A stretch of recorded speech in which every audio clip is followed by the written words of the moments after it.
Hello, my name's Juicy Pat Lucy, and you're listening to episode 25 of the Juicy Details. That's right, 25 episodes, the 25th anniversary of the Juicy Details. I promise you, it's going to be better than WrestleMania 25. 25 episodes in all. No thanks to JT Dunn. I'm just kidding. Love you, JT. I hope you're listening. It is so Perm month here on the Juicy Details, which, in case you didn't listen to the last couple of episodes, which Perm stands for promoters, announcers, referees, and managers. And today I have not one, but two referees with me, two of Chikara's finest with me. So without any further ado, let me bring them on. Let me welcome my guest right now, Bryce Remsburg, Dan Yost, two of Chikara's finest. How you guys doing? Handsomest. And fantastic. It's a shame Jonathan Barber doesn't have a cell phone, or we could have hit for the sleep this evening. But he lives in a cave on the side of a mountain and doesn't participate in modern technology. I think he has a rotary phone still, but it does not get Skype. Yeah, but it does have a razor that only shaves the two sides of his face. Not the goatee. The goatee stays. You two are pretty much answering one of my questions that I was going to ask later on, so I might as well just ask it now. This is all about Jonathan Barber, right? This interview is actually an intervention. Okay, all right, intervention. Well, yeah, so he is the third ref of Chikara, so what do you guys think about him? Well, you think he'll ever hear this? That's Go ahead, Dan. Go ahead, Dan. I think John is secretly funny. I don't think anyone knows he's funny, but he is. Yeah, Jonathan Barber, in all sincerity, is a bit of an odd duck, but I've said this before and I'll say it again, he's a good guy to have on your side. You'd much rather be John Barber's friend than John Barber's enemy, I believe. And this is legitimately true. He does a lot of stuff to help out with pirating with Chikara stuff online. He's a maniac. He really is the sheriff of that, and he's very good at getting unauthorized videos taken down and all that good stuff. He's really good with stuff like that. So again, in many ways, John Barber is a better friend than an enemy. Oh, yeah, no, that's good to hear. I've always been a fan of Barber, and I really loved the barber shop that Chikara has on the YouTube show a while back. I'm kind of sad to see that gone. But, times have passed, but it's good to see Chikara. It's true. Yeah. It bums me out there wasn't a better reaction when it was discovered that Jonathan Barber was Marty Jannetty's friend all along, and all this for months and months he'd been dropping his name. Everyone thought he was full of crap, but it turned out in the end, Marty Jannetty was the only one that understood Jonathan Barber, and Jonathan Barber was the only one that understood Marty Jannetty, and their dude crush rode off into the sunset. I feel like that was a natural ending point to the show. Like, how much farther could it have gone after that? No, it was actually watching that be filmed was one of the most surreal days of my life. Who doesn't love Marty Jannetty, right? And always. Yeah. Probably some people, you're but wacky, I like him. You're wacky Uncle Marty. Well, I'm going to get some questions now. Now, some questions both of you can answer at the same time, but I'm also going to have some individual questions for both of you. But I'll start with an easy question. The question I always ask at the beginning of the show is, how did you first become a fan of professional wrestling? I'll start with you, Bryce. Okay, well, I'm a little older than Dan, so my much is very different. But wrestling was I was never the athlete as much to my dad's chagrin. I didn't want to, I wasn't naturally good at baseball or basketball and the rec sports that I tried playing in like third or fourth grade. But heard that. Wrestling was, just the appropriate amount of ridiculous for me. It jumped off the screen, the Ultimate Warrior. These years of over-the-top, colorful, ridiculous, larger-than-life characters, and that really captivates a 7 or 8 year old, and that's about what I was. And from there, I started watching on TV. My friend got me hooked, and going to the house shows, magazines. Then I'm, buying T-shirts. If I could have the thousands and thousands of dollars I spent on wrestling, or my parents spent on wrestling in like a 5-year span, I could probably buy a new car. It was ridiculous, crazy, all the money I spent. And then once I could drive, and I was driving to, Pittsburgh and New York and Baltimore and DC and all these crazy places just to watch, guys in spandex play fight. But yeah, it's in a bizarre Dan's day job might be able to help me out here. In some weird mental it has a calming influence, and through many, changes and evolution of life, and from being a 7-year-old to now a 31-year-old, wrestling has always been there for me, and that's creepy, odd, but true. And then how about you, Dan? I'm sure you have a different, but also similar answer to Bryce. Mine is pretty different. My gateway into professional wrestling was Tatanka. My best friend in grade school watched wrestling, and I did not. And he's like, you gotta check out this Tatanka guy. You gotta check out this Tatanka guy. He's undefeated. He's amazing. He's this Indian guy who's undefeated. And he had, like the styrofoam tomahawk and stuff. So I started watching, I guess, Superstars or Action Zone or whatever it was that was on, like, Saturday mornings. And I didn't realize that there were, like, bigger wrestlers than the lower mid-card guys. Like, I thought Men on a Mission were, like, the top tag team, because I didn't know there were other shows besides that one. And when Tatanka turned heel, my friend took it very hard. He ripped up his Tatanka tomahawk in half. But I kept watching anyway because I had been hooked by then. I was really into the Bret Hart-Shawn Michaels rivalry. I really like the Bret Hart-Bob Backlund feud, which I feel like doesn't get talked about enough. So yeah, Bret Hart was I came for Tatanka and I stayed for Bret Hart. I'm still trying to get over the fact that your friend ripped off the foam tomahawk by Tatanka. Oh my! That could have been worth so much right now. When Tatanka was at King of Trios in 2012, I wanted to tell him that, but he probably gets told that all the time. So he probably would have charged you for that story. I was really thrilled, and so was my friend. My friend apparently got over his anger towards Tatanka when I told him that I got to referee a Tatanka match, which was pretty cool that, like, 3 months into my career as a referee, I was getting to referee Tatanka's match. Yeah, that's one thing about those dudes. Like, they might not be what they once were, but, like, there was a time where I was at the ECW arena and the 1, 2, 3 kid was coming down the ramp, and I was 11 when I was standing in the ring when that was happening. That was pretty cool. And same thing with Jannetty, same thing with Tatanka, Demolition, Power of the Pain. Like, it's if you imagine how many millions of kid wrestling fans there have been over years and over time, and like what the percentage of those are that probably get to share a ring with those guys, it's kind of impressive. And I do exactly what Dan's saying. I've went back and bragged to a couple of high school friends, like, guess what I did this weekend? Hanging out with the one-man gang, no big deal. Picked him up at the airport. Oh yeah, like, so wrestling is full of cool little moments like that. I love little moments like that. Love them.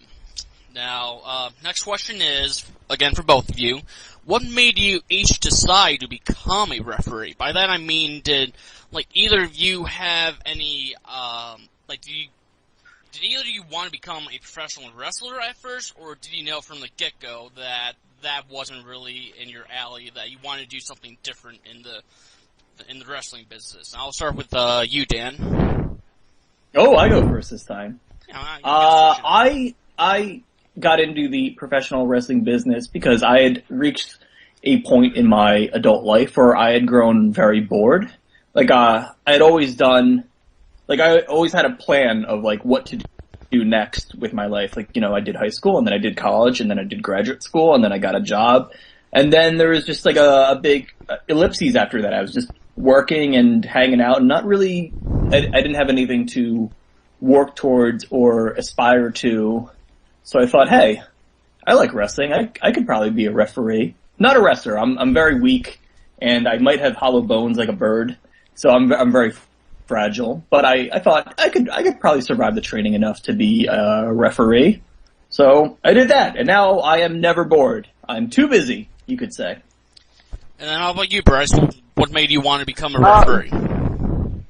I had always loved wrestling, but wasn't really sure I wanted to be involved with it until two guys by the name of Reckless Youth and Mike Quackenbush opened up the Chikara Wrestle Factory, which were my two favorite indie wrestlers at the time. I was really, really deep into, the kind of earlier days of tape trading and going to indie shows, and that kind of reignited my love for pro wrestling. This like local, sit in the front row with no guardrail and pay $10 and these guys are right here. And my two favorite of those guys were Reckless and Quack. So when they opened a wrestling school, this is serendipity. I have to go check this out. So I went to the open house. I thought it was awesome. I wanted to sign up immediately. Much like Dan, I was afraid to be. I just had, very little faith in my own athletic abilities, and there are many, many, many instances to back up that lack of faith in my younger years. Heard that. So I started training to be a ref, and Reckless, who I still believe was probably trying to hustle me, was telling me how great, how natural I was with the training, and I should sign up to be a wrestler instead. This would have meant me doubling my fee. What I paid, to train as a referee would have been twice as much to be as a wrestler. But especially, I've heard that this hasn't much changed. In those days, I'm not sure Reckless and Quack really knew what they were doing, and they were just kind of, faking it week to week, which is okay. So I just kind of ended up doing all the drills with the wrestlers. So kind of accidentally, I trained to become a professional wrestler. I didn't pay for it, and I've never had an actual straight-up match. But, there were times where I was doing practice matches at practice, and I, was doing all the drills with the guys. So, I probably have forgotten most of these things, but that the at least basic working knowledge of it is in my head, and I do believe that a good referee should have wrestling training, because all it does is helps the way you understand the match, helps the way you understand the guys you're refereeing for, and it makes the product better. So, that's for me. And then I kind of realized that, I could be, this is a weird story, but right about the time I was starting to train, I had read an article on the internet about the Sandman. He couldn't remember his kids' names, and he couldn't walk downstairs. And as someone who's just about to embark on their own pro wrestling journey, that's very harrowing. And I was like, oh no, I don't want to be a ref. I want to be a referee. I don't want to get hit in the head. I don't want to do any of these things, And that really scared me.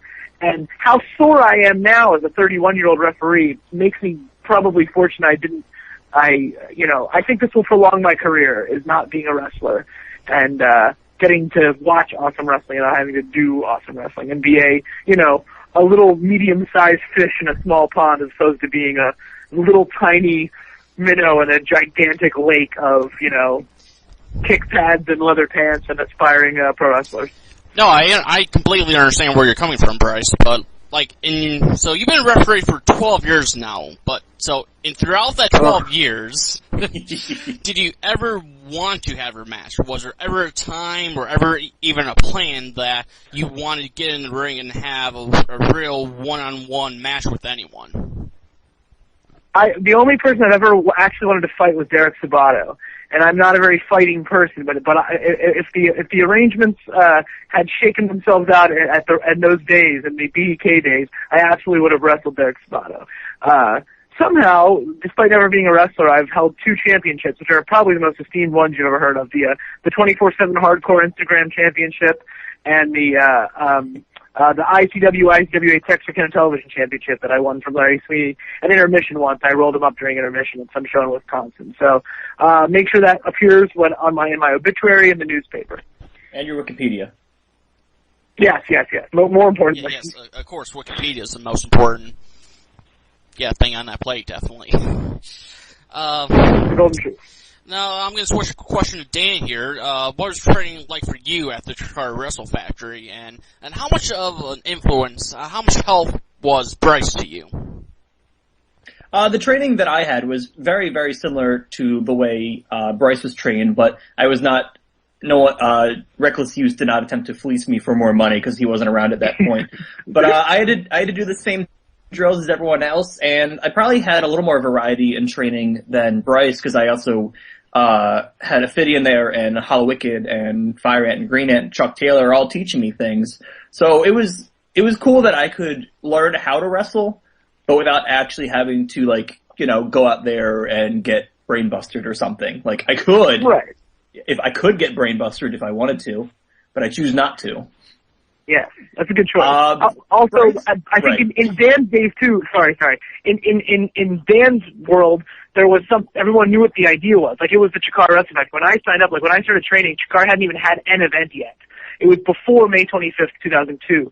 So we were all just kind of leap of faithing. You know what I mean? Like, oh, we're doing this thing that's, you know, going to hypothetically have a promotion, hypothetically have shows. And, like, Dan, when he signed up, there was already a very, you know, you could point to DVDs and podcasts, like, this is what I want to do. So it was a harder sell for my parents, definitely, I can tell you that. Right, I was, what, like the 17th graduating class or something? So Yeah, they had a formula down by then of how to train people. Bryce was very helpful in my training in that, not like it was like he didn't like privately tutor me, but after every show I could ask him, you know, about how I did and what I could do better. And, you know, he would give me helpful advice like, don't count to 3 so fast when you're excited, or stay out of the way, which is all very good advice. Now, Dan, was Chikara your first choice as far as getting training, or did you have any other schools in mind back then? I had browsed. I was looking. I originally looked for a Ring of Honor school because I thought they were in Philadelphia, and I used to be a big Ring of Honor fan in like the 2006 to 2008 sort of time, and I found that instead the closest wrestling school was like half a mile from my house, which was the Chikara Wrestle Factory, which is great. So I thought, oh, I'll go there. And then when I emailed them about it, I noticed that the address on the website had changed in the time that I was hemming and hawing about it. And then they moved to significantly further away. But it was still closer, a little bit, so I went there. Now, And all coming back, though. It should be said, right? Where it's moving back to South Philadelphia. It's moving back to a matter of a mile or so from our houses. So that's good. Right. Yeah. Except for now I'm moving, so now I won't be right there. Where are you moving to, Dan? Still in Philadelphia, so I'm going to Fishtown. Okay. Oh, nice. a little bit of irony in that. We could probably talk about this when we're not on an interview, I guess. Yeah. You mean we don't want everyone to know where we live? Fans will be banging at our doors. That's right. Hear that, Pat? You're holding the key here. Right. Yeah. I think at the time that the Ring of Honor school was closed, actually, I think that had something to do with like them being bought by that TV station. So I think they weren't operational. So really, Chikara was, I think, the best choice and maybe only choice if I didn't want to drive far, which I did not. Yeah. CZW didn't really have a school for a while. They kind of do again, but yeah, it was. I think the time that you started was like this weird kind of state of flux type deal. I think, especially in the Philadelphia area, it went from being like a real hotbed of wrestling to once the arena shut down, there was nowhere to wrestle in Philadelphia, so everyone sort of dispersed. Well, since Bryce just briefly mentioned it, let's talk about CZW, since both of you have actually worked for that promotion. Bryce, I know you worked for them a couple years back, and Dan, I know you just worked for them as recent as, I was just watching today, their November show, Night of Infamy, and I didn't even recognize you at first, but then I saw it, oh hey, that's Dan Yost, CZW. So I'll start with you, Bryce. What was it like working for CZW a couple stints back in, I want to say, 2006 maybe? I'm probably wrong about that. Yeah, around there. CZW is a different beast, especially when you come up through the Chikara locker room. It's they do what they do very well, but it's very different from Chikara. So a lot of CZW, and as recently as this past Cage of Death, Dan and I were both there, kind of dodging plunder outside the Cage of Death. And it's scariest day of my life. It is. It's legitimately scary. It's like the little bit of scared I was to be a pro wrestler, I'm a million times more scared to be a deathmatch wrestler. That's terrifying to me. And I have respect for those guys that do it, and especially the ones that do it smart and well. Drake Younger used to be one of those guys. He's since quit. Yeah, Danny Havoc is the guy. Necro for a while. Like, these guys know what they're doing. Their level of trained professionalism takes an even more specialized version of accuracy than a normal wrestler's. But yeah, it's different strokes for different folks. It's not really my stroke, but a whole lot of people that really like wearing baggy black parachute pants seem to really love it. So good for them. Not me. Do you have any crazy stories or memories to tell from your time at CZW, Bryce? Like something? What about 3 years in, Van learned my name, so I consider that an accomplishment. But I will say that me working for CZW got me involved with Ring of Honor for the first time, which was kind of cool because here I am, this CW Ring of Honor feud of like 2005 or 6, whenever that was. Like, I do lots of cool things. Like, we're like running through the crowd and like doing these double shots. Like, I felt so cool for a couple months, running around with Hero and Claudio as the evil CW ref. We did a match in Long Island where Todd Sinclair and I refereed at the same time in the same ring, which is very an odd experience. And all along, I'm, wearing this ridiculous yellow and black CW shirt, but in my mind, I'm like, I'm in Ring of Honor. Like, I was excited about that. So that got my foot in the door. That got me introduced to Gabe. That got me going down to FIP, and I did a couple of shows for Ring of Honor around there. So, that's an opportunity CZW afforded me, and I have not forgotten that. And then how about you, Dan? What's it been like for you working with CZW for the past couple months? Well, when we were talking about wrestling schools, and Bryce mentioned that the CZW school was not operational at the time that I was looking around, that had never even occurred to me. I never had I never followed CZW at all. I didn't really know anything about them. I was never into hardcore wrestling, bloody barbed wire stuff. So I started working there as a favor, as a fill-in a couple months ago. I think that was that November show. I was just trying to fill in for someone. And then I got, hired to do more shows. And the show I did in November I hadn't even seen a CZW show before. So I went in there very cold. Like, I don't know who Zandig is, that Bryce just mentioned. I know he was someone that worked there before, but I don't know anything about, the CZW past before November, basically. But so far, everyone has been very nice to me there. It has been frightening sometimes. I thought Cage of Death was just a cage match. I didn't realize that it was some sort of death version of Global Guts, and that it would be quite so frightening. Frightening enough that I took a pair of goggles from a fan in the front row who didn't need them as badly as I did. But you could probably set up the aggro crag in less than an hour and a half, actually. Oh man, that was a long night. I still don't know why we were there on the outside of the ring. Like, there was nothing for us to do other than dodge glass and wood. I think that's part of the appeal of, having, referees out there with goggles and gloves looking scared kind of adds to the ambiance and the power. You know what I'm saying? Like, well, that makes Cage of Death. Yeah, it makes Cage of Death seem even scarier, but those scared faces didn't need to be very active, if you know what I mean. Do you agree with Bryce that, is a complete 180 of what a Chikara locker room and setting is like? I wouldn't say complete 180. It's not like the mirror verse or anything, but it's different. I had come up exclusive in Chikara. I'd worked almost no indies other than Chikara. So going into CZW was just the way it's organized and the mood in the locker room and the behavior of everyone backstage. It's all just very different. It was interesting and a good experience for me to see something different and see how another company runs. Well, okay, my next question is, for both of you, what has been some of your favorite matches that you've been a part of, that you've repped? I'll start with you, Dan, because I'm sure Bryce has tons to choose from.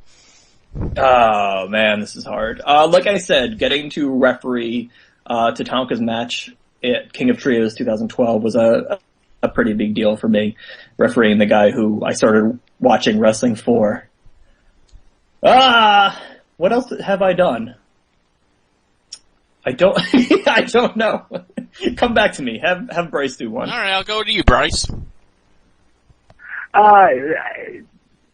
Mainly, there's been all kinds of names and stuff, but the stuff that I think I'll really remember in the long run will be like the High Noon, the first Chikara pay-per-view, like Quack and Kingston. Like, maybe that wasn't the greatest match of all time, but what it represented, what it meant emotionally, and the first pay-per-views of success, like that sort of stuff really resonates with me. Those are the memories. Like, I remember, where I ate dinner after that show, and what happened after the match when I went to the curtain, and stuff like that. That one definitely jumps out at me for what that symbolized, what that meant to Chikara as a company. It was a big day. Chikara, if that pay-per-view would have flopped, it would have been a long road back for Chikara. It would have been if that glitched or something went wrong, but on a day where we needed to be, everything needed to be on its game. Everything was, and everyone hit a home run. And it was an awesome, awesome day, and that match just capped it off. A very emotional year. Dan, do you have anything? Yeah. Back to you, Dan. You're on time. All right. I'm gonna talk more about King of Trios because King of Trios was the first time I think I did even any match that was not a singles match. I think because again at the time I was very new, very green, as they say, and it was nice being trusted with something as important as a couple matches in our biggest tournament of the biggest shows of the year for us. So I think a lot of that was because Bryce was away at a wedding, but I still got a chance to do some trios matches, which are very difficult because there's a lot more than 2 people in those matches.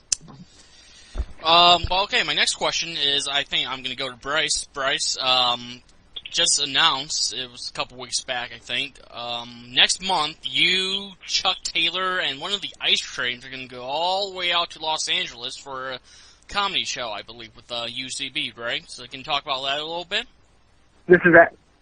Yeah, I'm really excited for that. As a matter of fact, this is kind of like the Venn diagram of my Pinterest here. Is what's going on, like sketch comedy and pro wrestling. Did I just use Pinterest? I don't really know what Pinterest is. I just realized. The Venn diagram of my interests, I should say. But the Upright Citizen Brigade kind of got me hooked in sketch comedy probably 15 years ago with their short-lived show on Comedy Central, and I've gone to shows at their theater in LA, in New York, and I'm really, really excited to do that. I don't really know what to expect, to be honest. They sent us like this kind of like package of what to watch, and I know that we have to be there at noon, and in 12 hours we're going to write and practice a sketch comedy show and then do it at midnight that night. It's like a very express version of Saturday Night Live. And the 3 of us, Chuck Taylor, El Hijo del Ice Cream, and myself, are the celebrity guest hosts. I'm using bunny ear air quotes here. But an excuse to go to Los Angeles after this winter is not one I will scoff at. Is sketch comedy a big thing for you, Bryce? Is it a big part of your life right now outside of professional wrestling? Not really anymore. In my younger, more adventurous, have more time years, my group and I from college used to make a lot of videos and kind of run shows a little bit on non-wrestling weekends, but now we're pretty well resigned to, we do a couple shows a year, we keep it local, we get together once in a while, but it's far, far, far more of a hobby, farther down the time-consuming chain than it used to be. But it still exists, and it's definitely something I enjoy watching and checking out. And yeah, it's kind of strange because I've never really done sketch comedy without my group Secret Pants, which I've been doing it with for 10 years. So I don't know if I can really, trust in Chuck Taylor that I can, do something ridiculous that wasn't on the script on the stage to maybe make him or someone else laugh, but I probably can. We'll see what happens. It should be a good time nonetheless. And for now, it's the closest Chicago's coming to LA. So anybody that's out that way should absolutely check this out, give it a shot, and hopefully it can mean more good things. I'm sure Chuck Taylor will do a great job. We'll find out. We'll find out. The other ice cream, I don't know. Does he even speak English well?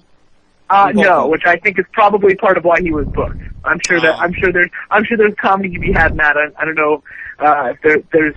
I've been trying to think of a Cheech and Chong go wrestling type sketch idea that I'm sure is something like that's gonna come up. So I imagine that's why he was booked.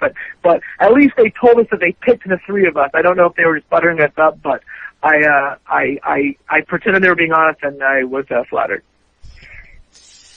Dan, do you have any hobbies outside of professional wrestling right now that you'd like to talk about? I don't. What do I do? I like comic books a lot, but that's not like I don't do anything with them. I just read them by myself. That's not very interesting interview stuff. No, that's all right. There are worse hobbies to have. There's more destructive, expensive hobbies than that.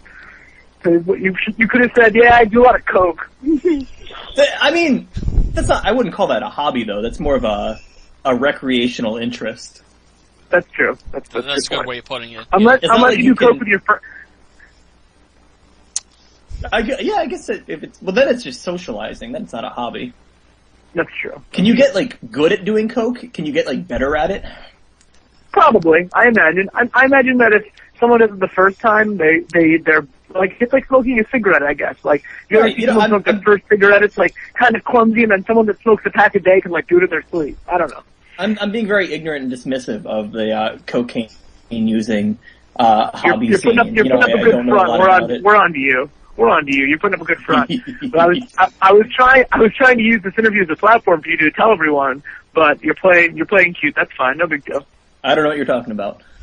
Sorry, I tried to get you exclusive, Pat.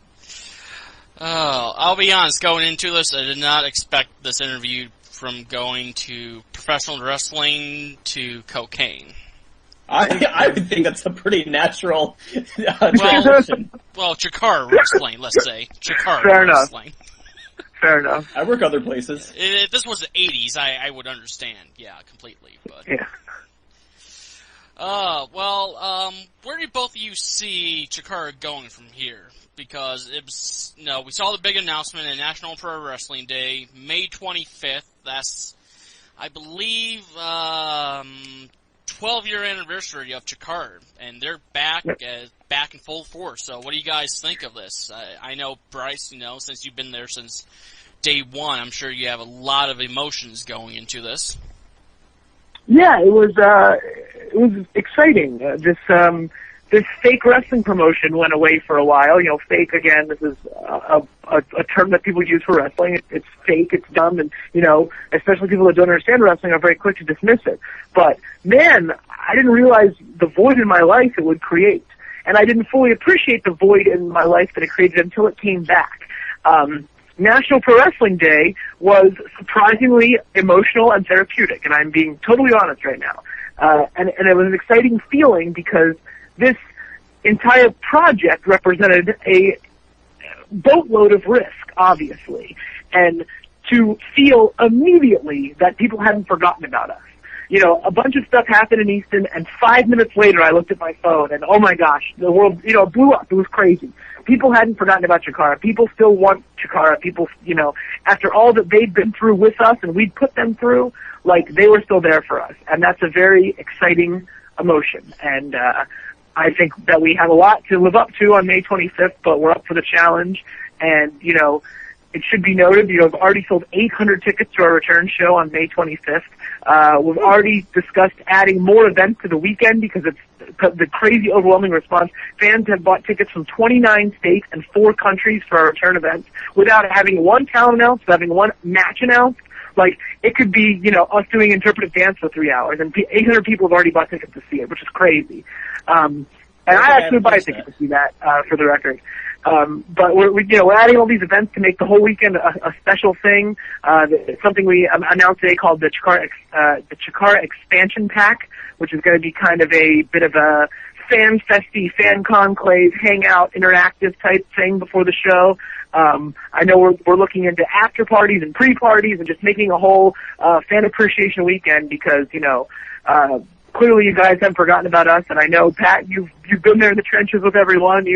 I've seen you buy flights to go see Chikara shows, and that's not forgotten. We're all in this together, and I want to reiterate, this has been said before, but this is not a one-off. Chikara is back. Chikara is back all the way. There's a fairly ambitious summer touring schedule coming up, and all kinds of new tricks and treats. Us working with the Upright Citizens Brigade is one new thing, but there's going to be a lot of new things like that, and the announce is just going to start rolling after almost 9 months of bad news. The good news is coming hot and heavy, and legitimately, if we did this whole thing in National Pro Wrestling Day and nobody cared, that would have stunk. That would have been a huge downer, But not only have people cared, they've responded favorably. We've found an incredible new amount of Twitter followers, new amount of Facebook likes, new amount of message board people sent up, even since National Pro Wrestling Day, not to mention that those numbers didn't go down in our entire break. So to not produce one match, anything, one event for 8 months, it'll end up being almost a full year that we didn't promote any events, and to gain momentum is an absolute we can absolutely attribute that to our fans and our diehard fans like you, Pat, that didn't give up on us and were always there to spread the word and tell a friend about us. What I love about this is, if I may say, that not only does it show that people didn't forget about Jakar, but for people who did forget about Jakar, or who wasn't even a fan of Jakar beforehand, since National Pro Wrestling Day, for the past year, Jakar has gained a lot of more fans are now interested in Jakar after what happened in National Pro Wrestling Day, after May 25th was announced, because, 800 tickets without any matches announced, that is quite a feat, and I go on the message board every day, Jakar 101, and I see at least minimum 50 people in there talking about Jakar every day, and I remember back a year ago, maybe 5 or 10 people were on the message boards, typing about Jakar, but now every day, it's like 50, 100 people, or just the talk about Jakar is phenomenal. It's an exciting time, and it's exciting time to get on board. We're not going to totally ignore our history, but it's a bit of a reboot. There's a comic book analogy here I could use, Dan. In comic book terms, we call it a relaunch, not a reboot. There you go. That's it. That's exactly what's going on. See, It's a good time to hop on board. Like right now, you'd have 3 months to get caught up with the history, with the characters, familiarize yourself, and then it's kind of going to be a newer slate of action come May 25th. You're going to see a couple of new characters in the mix.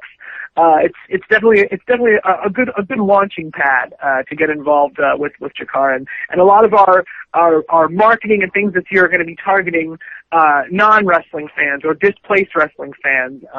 Obviously, all the Jakar fans have been there. That's great, but we feel like that there's a lot of people that might not consider themselves pro wrestling fans, but given the opportunity would love Chikara. So it's up to us to get, a DVD on their eyes or get them in the door at a live event or something like that and make them Chikara fans, because ignorance is our greatest obstacle right now, I feel. And then Dan, how about you? What are your thoughts, your opinions about the upcoming May 25th show? Like Bryce was saying, there was a lot of worry. I was very worried that we would do National Pro Wrestling Day and not enough people would care. Like, I know we had our hardcore fans that were there for things like the scavenger hunt in Philadelphia and were very big players in this sort of alternate reality game we had going on in the downtime. But if we did all this work and this 9-month shutdown and nobody cared, that would have been a disaster. And I think it was a very smart idea to have National Pro Wrestling Day be free to the public and free online for everyone to watch, and to leave it up for almost 2 weeks so people that heard about what happened could catch up on it. And I think by the time they took down that YouTube video, there was over 15, 16, 17,000 people had watched it.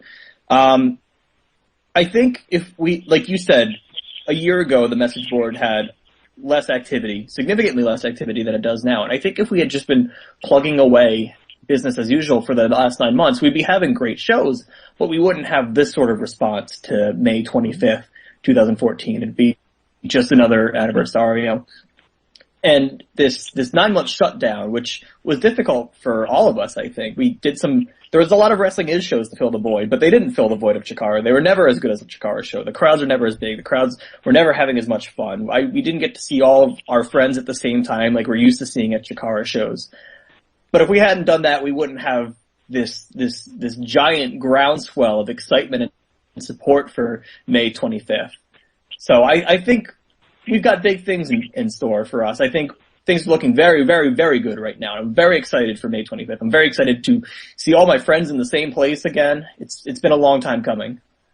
I think you made excellent points, Dan. I mean, May 25th, that's going to be a big day for Chikara, and what's best is only the beginning. I really look forward to see what the rest of 2014 holds for Chikara, and I really look forward to coming on May 25th to Easton, Pennsylvania. And I'll be honest, if you're a Chikara fan, old or new, and you're not at Easton, Pennsylvania for May 25th for Anniversario for Chikara's big return, I think you're going to be missing out big time. So. Yeah, screw you. Yeah. Yeah. We sold the event out once, and we were able to get into the big mega King of Trios 2012 gym. And even so, that being said, there aren't a whole lot of tickets left. I know that's a crazy thing to think about, selling out East and selling out the big mega gym. But when you consider, the staging and the merch tables and all that good stuff, like, even with that big mega gym, I'm going to say a couple hundred or so tickets left. I don't know that the people that own the Palmer Center are going to let us go much past 1,000. So, obviously there was a big, crazy flow of tickets in the early going, but that is not to say that, I'll just wait till May 25th and walk up. As crazy as it sounds, the possibility of us selling out the whole building is not that far-fetched right now. So, if you're sitting off the fence, get off. If you're sitting on the fence, get off it. Make your plans. And like I alluded to earlier, we're looking at a whole weekend of events and making this special. And we realized how far people are coming and how much you invested in us. And we want to make sure you get all the possible bang you can get for your buck. It's a holiday weekend.